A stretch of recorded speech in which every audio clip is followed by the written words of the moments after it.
Hello everyone, welcome to our 30 days Python learning series.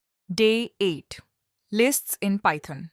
Today we are going to learn about one of the most useful data structures in Python, lists.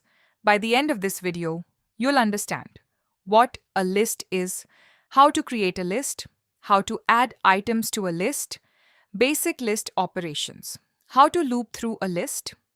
Let's get started. What is a list? Imagine you have multiple fruits and you want to store them in a single variable. Instead of creating separate variables for each fruit, Python provides a list. A list is simply a collection of multiple items stored together in a single variable.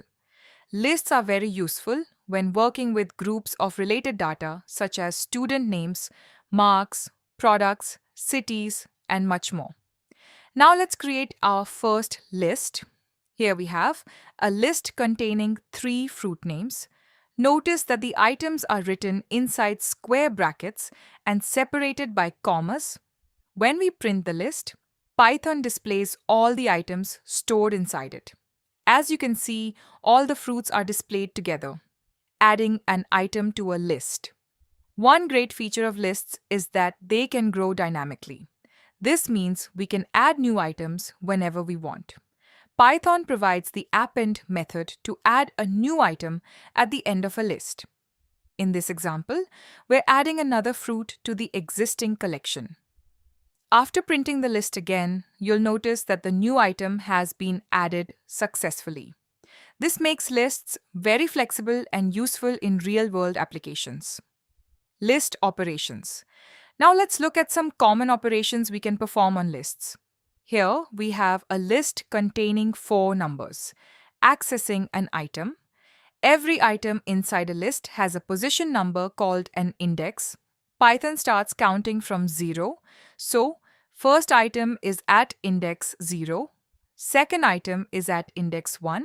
Third item is at index 2. When we access index 1, Python returns the second item from the list. Finding the length of a list. Sometimes we want to know how many items a list contains. Python provides the len function for this. This function counts all the items present in the list and returns the total number. Loop through a list. Suppose you want to display every item from a list.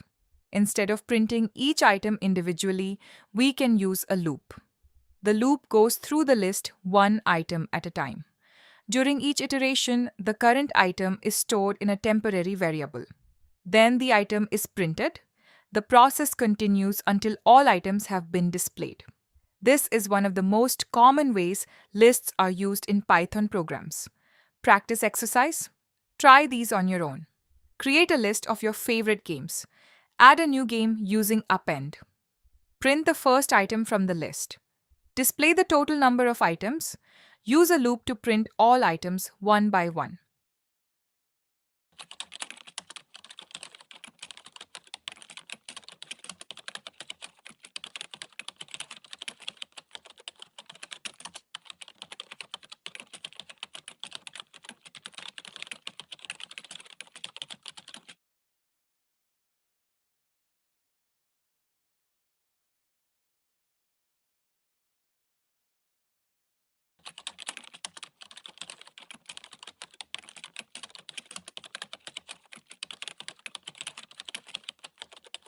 That's all for today's lesson. I hope you enjoyed learning Python with me. If this video helped you learn something new, please take a moment to like, share, and subscribe to our channel.